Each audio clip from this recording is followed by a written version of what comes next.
I consider myself pretty balanced between right brain and left brain, but Mhm. I've worked to that point, right? I was pretty, I would say from birth out of the womb, I was pretty left brain. Welcome to the Greatness Formula Podcast, the ultimate destination for those looking to excel in life, business, and real estate. Join your host, Jamee Allgier, each week as she brings you conversations with successful real estate agents, business owners, and local influencers. We're all about delivering actionable advice that prioritizes one thing, your success. So let's cut to the chase and dive right in. Your journey to greatness starts now. Welcome, everybody, to the Greatness Formula Podcast. I'm Jamee Allgier, your host. Today, I'm very excited to welcome Rebecca Leese. She is the founder of Purpose Financial Coaching. She has a fantastic background in optimizing systems and a focus on intentional living. Rebecca empowers working parents in the corporate America to master their family finances and live their very best life. I'm super excited because what you do is so specific to so many people out there right now who feel so lost, where you see it all the time. Kids coming out of high school and they say, I'm so glad I took advanced geometry, whatever. It helps me do my taxes. There's so much missing from our education system, and what you're doing is going to explode. Rebecca, why don't you introduce yourself? Talk to me a little bit about what you do and why you chose to go into this field. I know we've talked a little bit on the phone about where you came from. I would love for you to share that with our listeners. Yeah, great. Well, thanks. Well, Jamie, first off, thanks so much for having me today. I'm really glad to have met you and super excited to be here today. Just to give you a little background, I am Rebecca Leese. My primary passion is supporting working parents who are struggling with their day-to-day money, potentially struggling meeting their financial goals, such as paying off debt or financially preparing for paying for college or for buying a new home. Unlike a financial advisor who helps people who already have their money and are looking, primarily looking for ways to invest it smartly. I instead, focus on people's day-to-day money. Yep. I found my way into this. I'll give you a little background. I recently made the jump from corporate. Yep. I'll say that I worked, in a W-2 job for 20 years. Thought, for the same company. I thought I would work the rest of my career for that company and retire with them, work for them another 20 years. And I ended up making the jump, let's see, last year. I had started this business on the side during COVID, after having a career that I had loved for a long time, but just quite frankly, I got really burned out. Yeah. I saw all of the stress around money in the marketplace. I had in the, among my peers. So I realized it's not just, that essentially there was no discrimination for, Yeah. I didn't have any discrimination, right? It was hitting everybody. Absolutely. And I had a friend of mine, a close friend of mine, who, reached out to, sort of knew my background in economics and finance, and reached out it was talking with me about challenges that she's having, stress that she's having surrounding it. I offered to sit down with her and help her, and I did that. And seeing the impact that had on her life, it was like a light bulb went off for me. And Yep. I started helping more people. I started my own, started on the side, a side gig doing it, initially not charging, even just sitting down and helping people. And realizing how rewarding that was. Yeah. I just had to do it.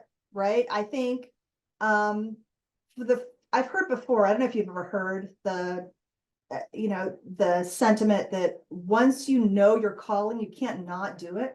Right. Yeah. And I found myself in that situation. And so, that's what I do. Last year I made the jump. I moved from corporate, and now I started this business, and I am going for it full time on the side. So every day, is a new adventure, but I'm loving every minute of it. Yeah, I love your story, and I know you and I kind of connected through a mutual friend of ours, and I knew that it was something that is so needed, and I haven't seen anybody else do what you do. Everybody's I'm connected with all sorts of financial planners and people that can help long-term investment stuff, but to help people day to day right now is such a huge, especially with everything in the economy and the way things are going. Everyone feels this pinch. Everyone feels this pinch. Every single borrower Yeah. I talk to, realtors, everyone out there feels this pinch, and they don't. Sometimes you just need someone else to look at it from the outside to say, here's what you can do, and just to come up with a plan, because it can be so overwhelming for people to try to sit down with a partner or even just by themselves. They just don't know where to start. I think what you're doing is just, it's so fantastic. What do you think, what do you think has been your biggest challenge so far getting into what you do?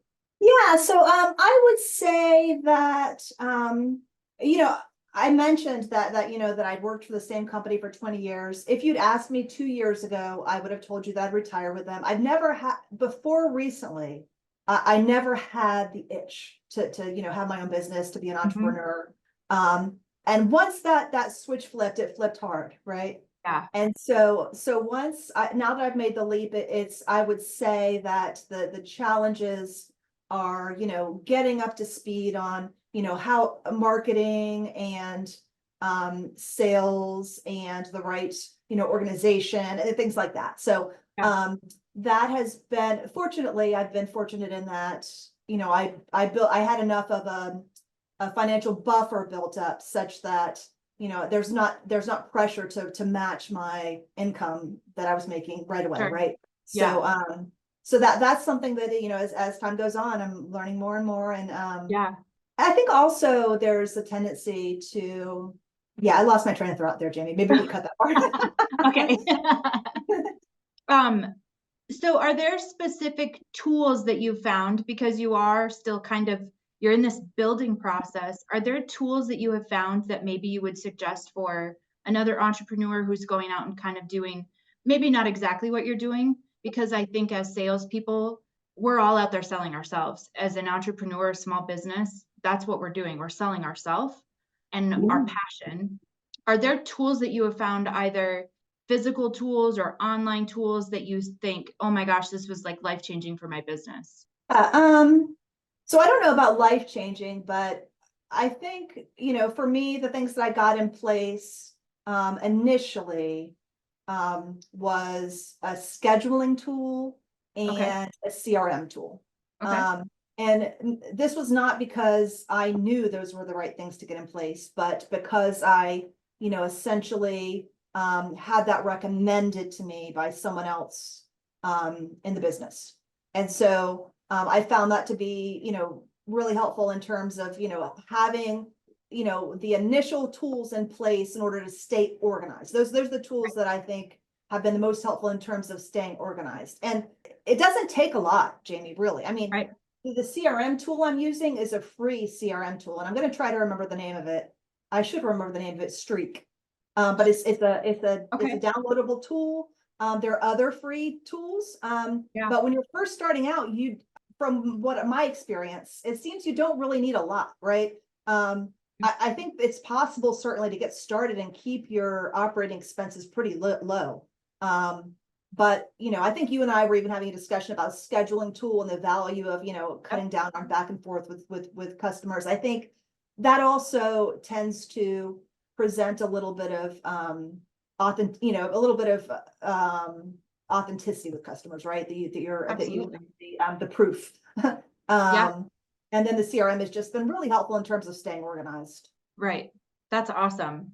What do you think, from a personal standpoint, when you're connecting with someone, what do you think kind of gives you the edge over maybe somebody else in the same, um, kind of the same landscape of what you do? Yeah, so I think probably the community I serve is parents who are working in corporate America and Mhm. are really busy, Right. right? And I have been there 1,000%, right?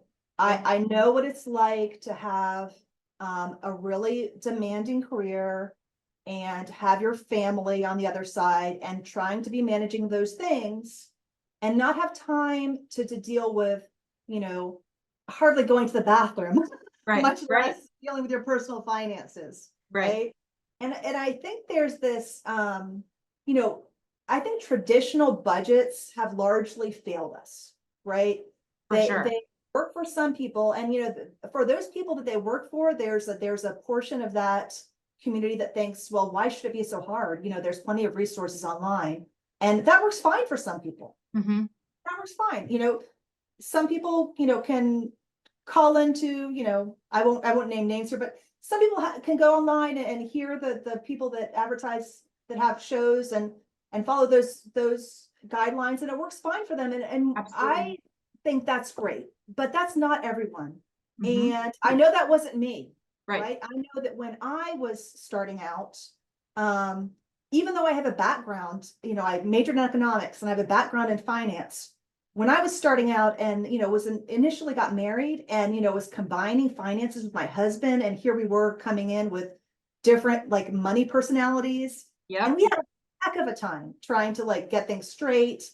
And, it wasn't until we put a system in place that matched how we actually live our lives that we got things moving, right? So we got things under control, and it took a bit.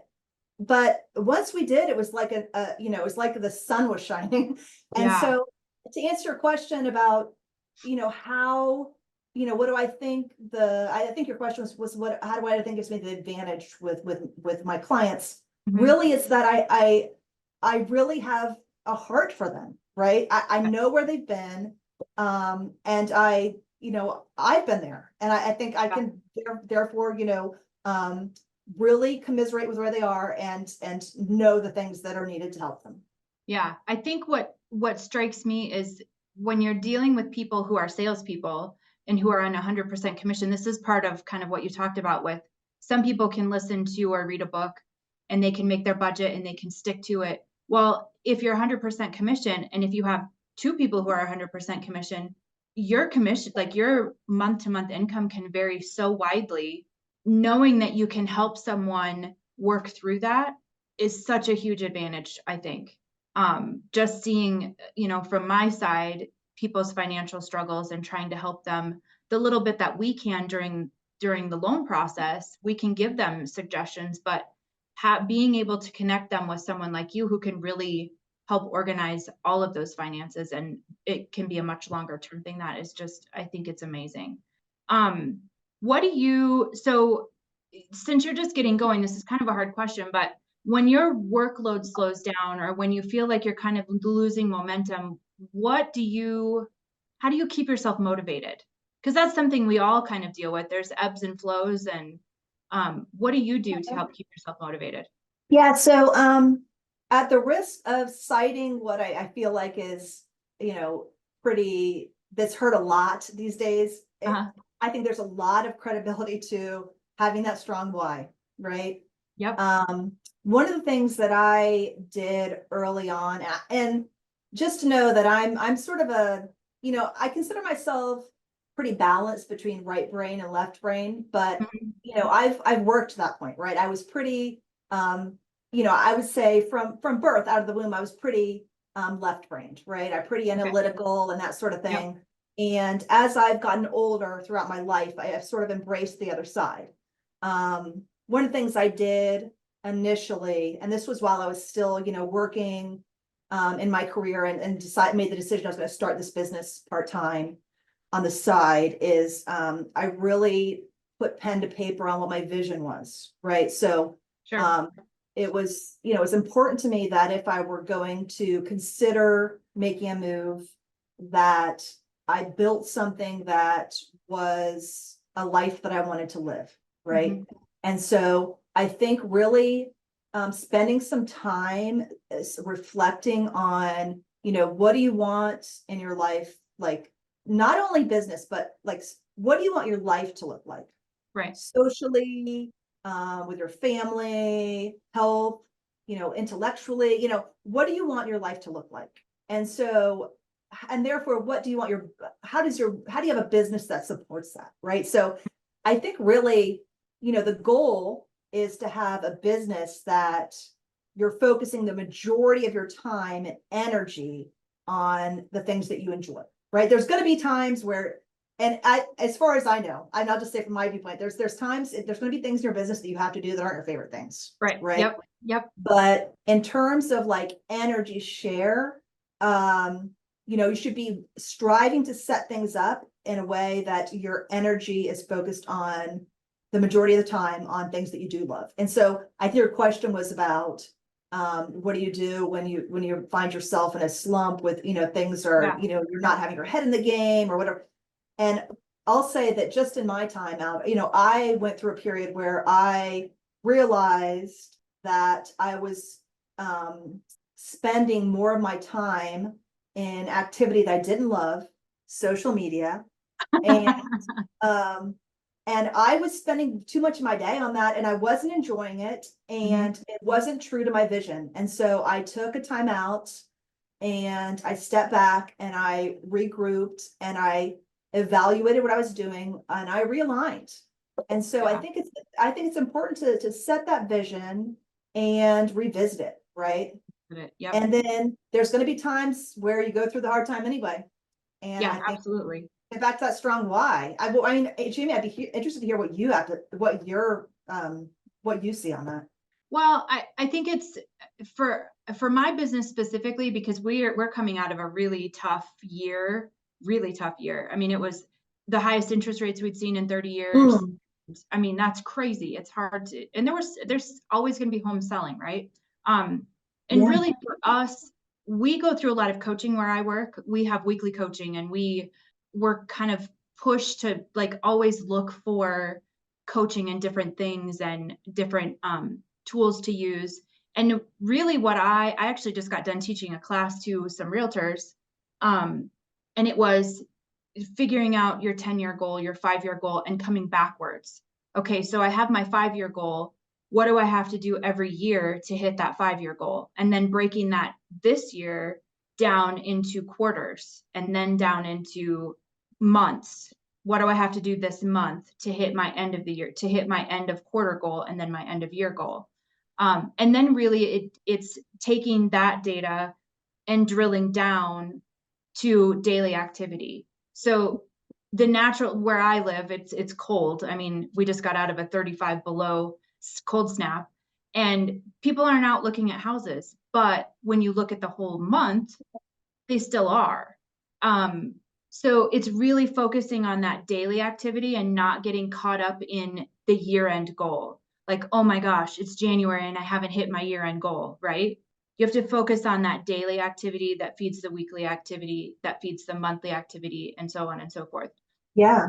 That's one of the big things, because I think a lot of people who are out there working for themselves and generating their own business tend to get caught up in this big picture, which is great to have. You have to have an end goal, but you also have to have the roadmap on how to get there. And if you don't do that, you'll just spin out. That's been kind of a monumental thing for us coming off of when it was so busy, you could hardly sleep. It was just crazy. And then it went to this like almost instant stop for several months. And it really allowed us to kind of regroup and figure out to refocus and kind of redo that roadmap. So that's kind of what keeps me focused, is just, I know I even have a sheet on my desk for phone calls I make every day and comments and who do I need to follow up with. And I put them into an Excel sheet. And so it really keeps me focused. And I think that really helps with kind of that you might hit a slump, but you don't realize it because you're still active and you're still working. It doesn't let you as much. So yeah, I think that's interesting. And I think one of the things you're hitting on is, defining your goals, right? So, and having some of your goals be focused. Obviously you have outcome goals, but you also have goals aligned with, here's my activity, my inputs, my contributions. Here are my goals based on the contributions I'm going to make. Yeah.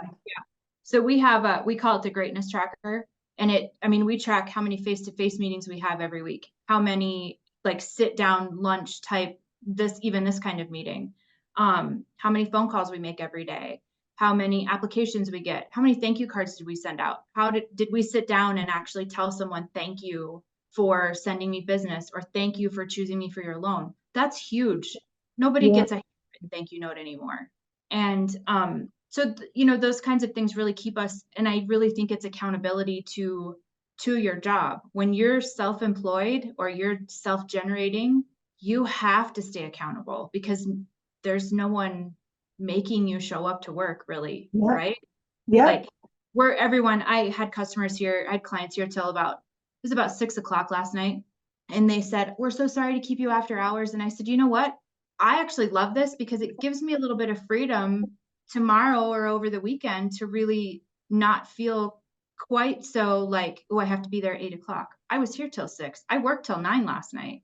And that flexibility is one of the reasons we do what we do, right?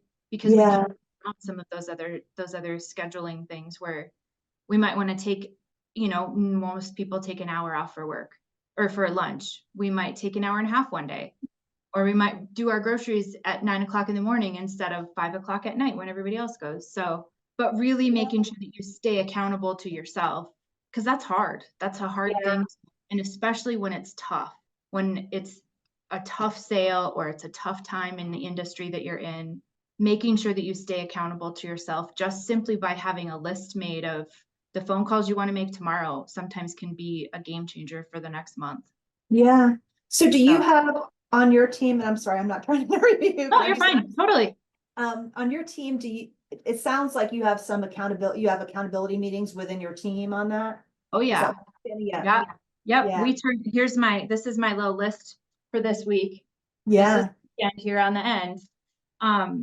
And we scan that in and send it into our boss every single week. And if it's not filled out the way it should be, we have to explain ourselves. So Yeah. it's accountability to ourselves, and it's also accountability to the company that we work for. So, and we're 100% commission. We're out there hustling just as much as the next person who's, building their own business. But we do have some accountability to somebody else, which does make it a little bit more like, oh, you better get this done.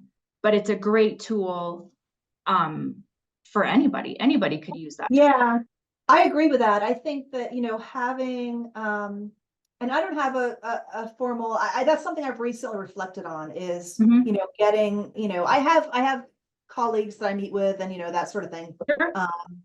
Partners, but I don't really have an accountability partner for that sort of thing. Yeah. Yeah. But I think that I can see where as an entrepreneur, that's a valuable thing. Yeah. And it can be as simple as, it doesn't have to be your boss. It can be as simple as a friend that knows you have this goal. And it isn't a way to make you feel bad. That's not at all what it's intended to do. It's just that someone's going to look at it and say, how can I help you? And how do I help you? How do I help motivate you? What can I do to help you reach your goal? That's the kind of accountability partner that everyone needs in their life. It's not why didn't you do your work? Right? No, I absolutely agree with that. And it's interesting Yeah. because it's kind of like practice what you preach in terms of, a lot of that's a lot of the value that I provide to some of my clients, right? Is Right. they're looking for that sort of accountability partner to make sure they're doing the things that have been defined as, what they need to do to reach their goals. So yeah, definitely a value. Well, and so I think sometimes that visual reminder of, I can say, I want to have this many leads and this many applications and this many closings to reach this level of closed sale, right? But to me, that doesn't matter as much as how many families did I help get into a house? How many people did I help build wealth through investing in a home? So I have on my wall, I actually have a little like a little poster. Every time I have a closing, I fill in the little heart, the heart-shaped house, right?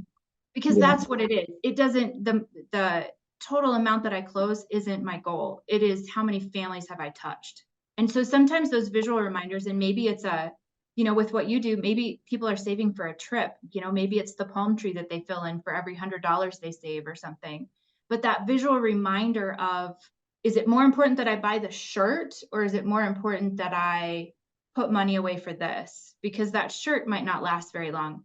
but the memories you make on that family vacation, those are pretty important. Absolutely. So I Absolutely. love the visual tools for me. I'm a very visual person, so Yeah. Yeah, that's that great. helps me a lot. What do you, I know like going out on your own and being in the, just even in the industries that we're in, sometimes, and probably more often than not, we get absorbed into work. And I feel like I said last night, I worked till 9 o'clock. I had my computer on my lap, working on my couch. My little dog was curled up with me. My daughter's next to me. We have the TV on, but I'm still working. How do you personally, and how do you help your clients kind of get that work-life balance where they don't feel like they're being swallowed up by either financial hardship or the thought that I need to work more, I need to work more, I need to work more? Because that's really Yeah. easy to do. Yeah. So I think really, Jamie, I think it gets back to, at least for me, I'll say, it gets back to, and I've seen this with clients as well, it gets back to revisiting that vision, right? So when I was setting up my business, coming from a career where I worked a bajillion hours a week, one of, part of the vision that I set up was, hey, my work-life harmony has not been aligned, right? Right. And so part of my vision was, hey, my faith and my family have a priority over my business. Yep. I think a couple of things. So I had a boss early on, and this sort of stuck with me. Talk about how, it's important to have a balance where, and it's ideal to have a balance where your family supports your job and your job supports your family. Yep. Right. And so, or fill in the blanks, right? If you don't have a family, maybe it's your personal life, right? Sure. And so that can get out of whack. I just mentioned that, when I had my career, in the most recent couple of years, this ebbed and flowed, but in the most recent couple of years, I'd gotten to the point where I was, working too much. And so when I defined my vision for my business, I thought about, I want to set things up so that I'm working, X number of weeks, or excuse me, X number of hours a week. I want to, have, during the summer, I have it set up so that during the summer I work less hours a week because my kids are off school. And, so I've aligned it in terms of like, having a vision and flowing that down to the structure of your business. Sometimes it's there's gonna be exceptions, right? Like you mentioned, you were on the couch with your laptop, and there's gonna be things that come up, right? There's gonna be a client who has something that just they need help, right? That it wasn't a scheduled appointment, but this comes up and it's something they really need help with, and it's not a day I normally would have worked. Guess what? I'm gonna be there for them, right? Because that's part of the relationship, right? That's part of the, what I want to be, right? But it's not the majority, right? You define your vision, and then I think it's really important to revisit that to make sure you're achieving it. Yeah, absolutely. Do you find that, I mean, I know you and I kind of met through a mutual friend that's in a networking group that's a kind of an online networking group that we're both involved in. And do you have anyone, like, have you found a lot of people are involved in BNI groups and other types of networking groups? Is there any type of group that you found that really has kind of helped you either with accountability or just business in general, those mentors that we need? Yeah, so I do have I have a group, and I'm not sure what I would call it. It's not technically a networking group, but it is a community. I'll call it a community of other financial coaches. So so this, although the phenomena of financial coaches is, relatively new in the past 10-ish years, I'm not alone. There are others, and I found a really great community that's very much a matter of, people who have a heart for this. And so we support each other, it's online. I've met a number of them simply because we all went to a mutual conference last year, right? Oh, sure. Okay. And we look for those opportunities when we're going to be in the same area to meet. Yeah. But it's largely online, and it is, it's the sort of thing that I think there's a lot of. I think people can find, depending on what folks are going into business for. I think you can find a lot of that sort of thing now. It seems to me Yeah. there's a lot more of that, those community offerings. Absolutely. And so I would encourage folks, depending on what sort of line their business they're into, to search those out, to Yeah. find people that are in that industry and have discussions to search those out. Yeah, absolutely. Have I you think found that same thing? Yeah, I think networking groups, whether they're industry specific or just business owners, representatives, they're widely successful because of the relationship that people build. And I'm in several different ones. I've started them, been part of them for quite a few years, and each one kind of has its own like specialty thing. I personally love the ones where the focus is on education and goal setting, because that's so important to me and my business. Is really, those are the ones that I kind of seek out, because I think no matter what kind of business you have, you can learn from someone else who is out there constantly learning and constantly trying to develop something bigger and better and pushing themselves. They're going to have an idea that when you're burned out will kind of fuel your fire again. So I love the idea of that personal connection and getting to know, and it helps. I mean, obviously it helps knowing people in the community just for the one-on-one time. They're going to know somebody who might need your services. It may not be right away, but they will eventually. Yeah. And the more Yeah. they know you, the more likely they are to send those people to you. Yeah, I agree with that. And I would say also, and I don't know if this might be helpful to anyone, anyone in your community listening to this.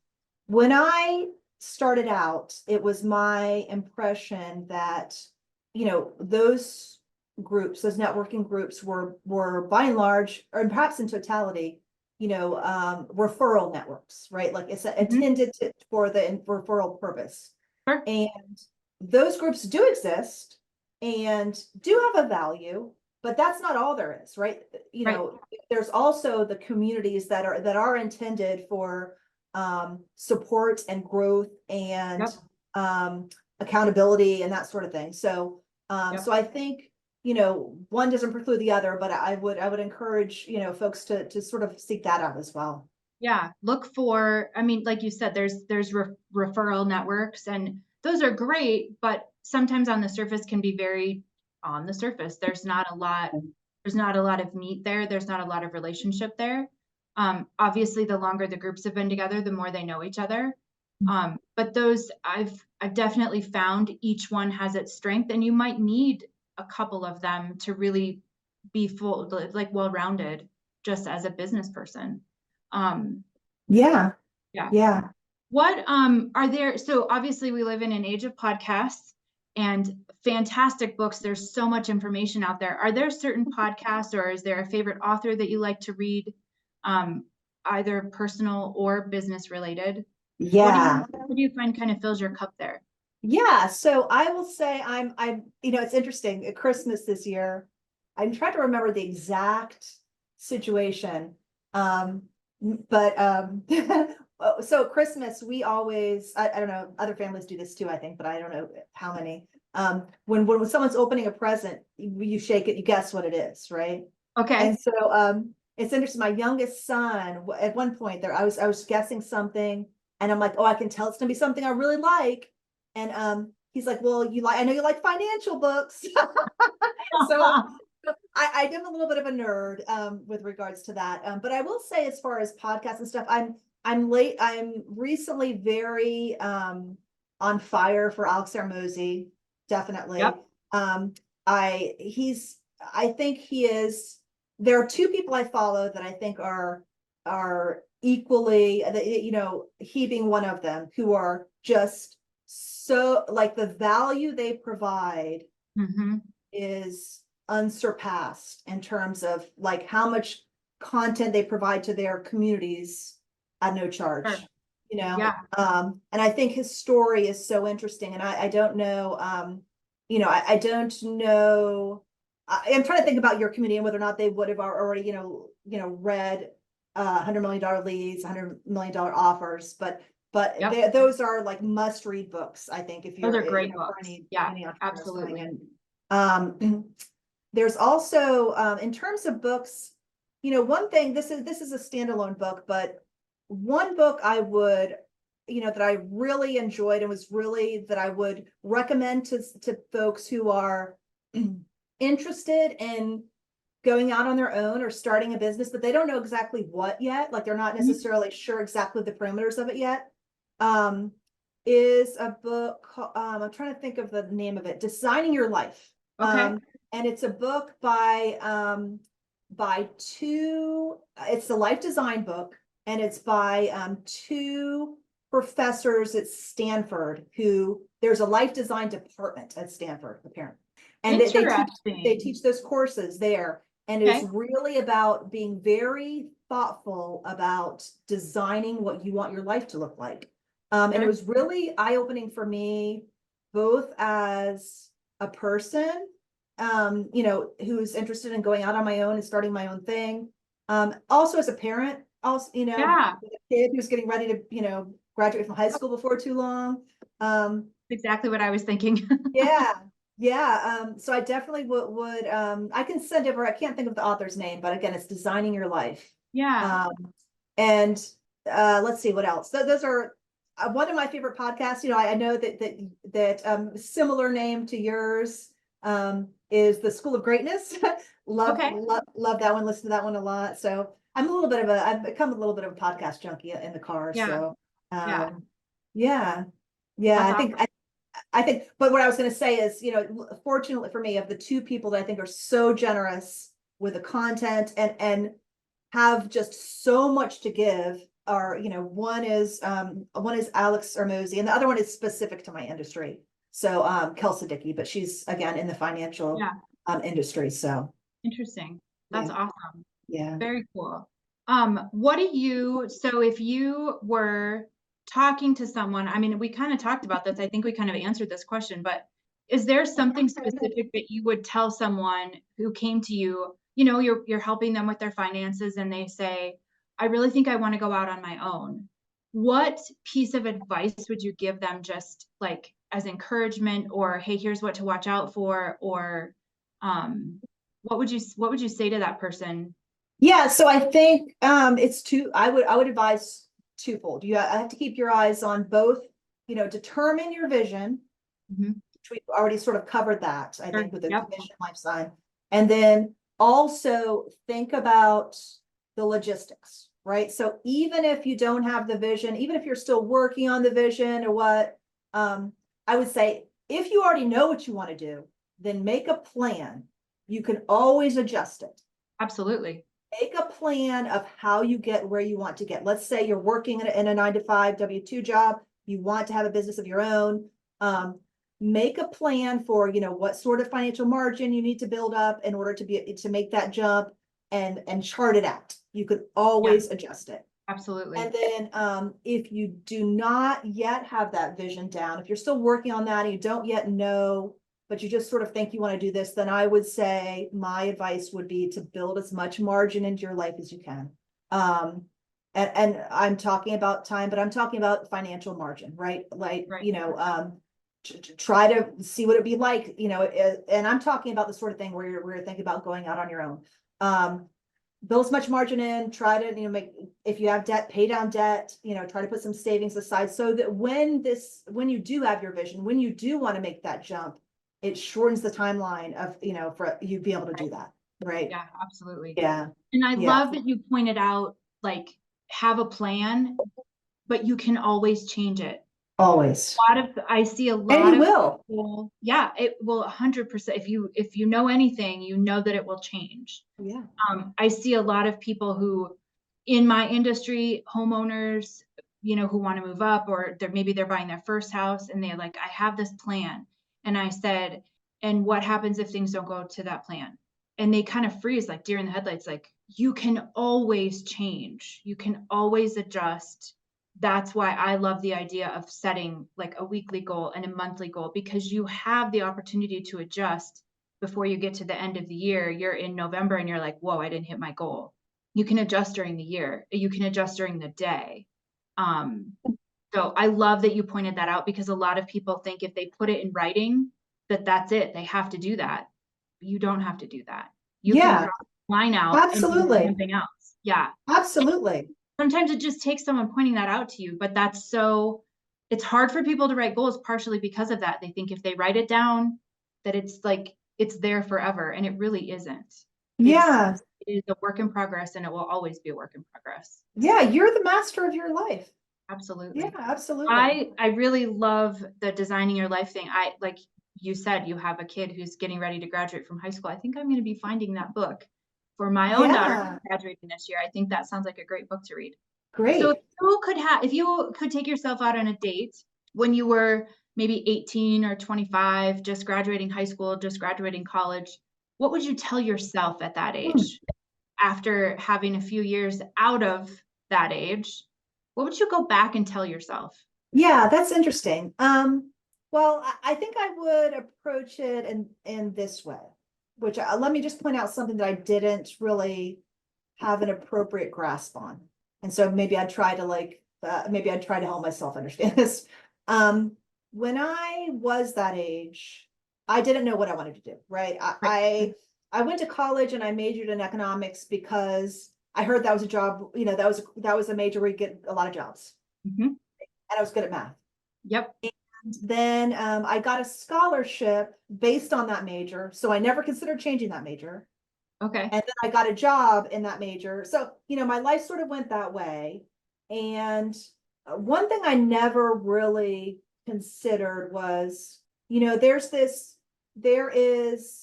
probably are familiar with the ideology that you don't discover your purpose, that instead you build your purpose, right? So, as you find something you're interested in, you move in that direction. And as you do it more, you develop a passion for it.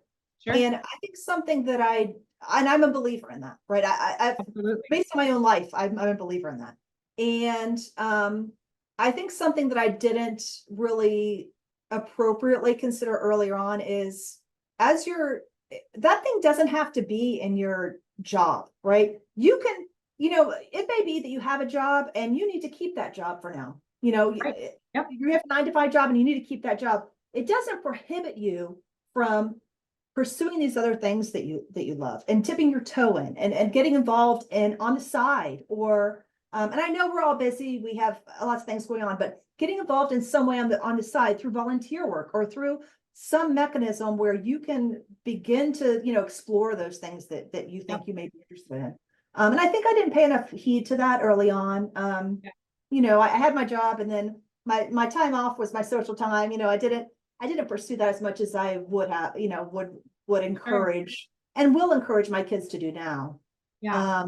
Try things, just try different things, just because you try different things and see what you like. And who knows what the future holds. Yeah. So yeah, I think I love probably that. Yeah. I think a lot of people probably our age, that was just the expectation as you got out of high school and you went to college, even if you didn't know what you wanted to do. Yeah. You got a degree. And like for me, I went for business and marketing because I had no idea what I wanted to do, but I knew those two things at least would help me get somewhere. Right. Right. And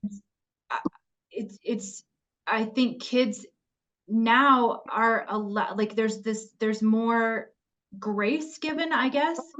If you don't know what you want to do, I think parents, especially our age, are like, it's okay if you don't want to go to school, take a year off, try some things, take one class, try this. Like, I think we saw what happened to us. And so many of us hit like 35 or 40 and we're like, ugh, I don't like this anymore. I think that is a great development, by the way. Yes, right? I agree with you. And For sure. I'm so glad that's the case. And some people know from the time they're 12 and they know that they're going to go do this or they're going to follow in their parents' footsteps because that's their life and they know they have a passion for it. But for those people who don't, it's okay to pause. And it's always okay to change your mind, right? Absolutely. It's always okay to think, this isn't what I want. You're not stuck. You're never stuck. You can always take the next step into something else. Absolutely. Absolutely, Jamie. Really wasn't what we were taught when we were young. So it's really hard for especially our age people to really be like, ooh, I can do something different. You can always do something different. Yeah. And I think even those who are very well intentioned, Mhm. when I was considering stepping out and leaving my W-2 job, my previous brain would have never considered leaving my job that I've been in for 20 years Right. before I had this business fully up and running at a full time that would match my salary. Like Right. I just wouldn't even considered it.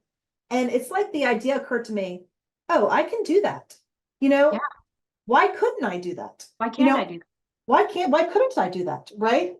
God placed this calling on my heart, and I have financial runway set up. Why couldn't I do that? If it doesn't work out and I decide I want to go get a job, I'll get a job. But that, Yeah. so I think that is what I was going to say is even those that are well intentioned, I'll just share with you. My parents were very nervous and I was leaving my job, Yeah. and sure, because I've worked there for 20 years and I'm like, well, yeah, I'm sure there's no reason I can't do it. So, Yeah. so I think it's really, I'm really glad that is the case for, as you mentioned, for kids coming up and to have options in life, to realize, I mean, we had options, but to realize that the world is their oyster. Yeah. Well, and just like you said, to realize that you had options. Yeah. I think it's just, and you still have options, no matter where you're at in life, you still have options. Sure. That's a huge, huge lesson for anyone. Rebecca, do you have any kind of closing remarks or anything that you wanted to share that we didn't cover? Any words of wisdom for anyone out there listening? Yeah. Jamie, I say we talked about a lot. It's really been a real pleasure being on your podcast. I think the only thing I would share is, pursue your best life. Absolutely.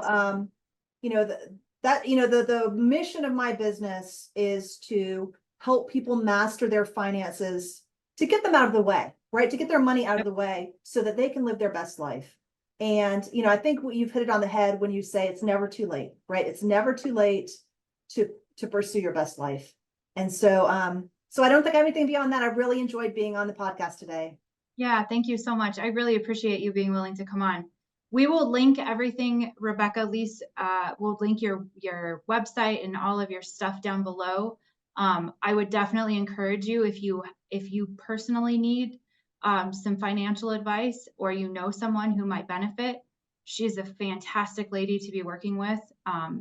Obviously, your passion shows through, and I absolutely love that. So we'll link all of her contact information below. And as always, do the hard thing first. There is magic on the other side.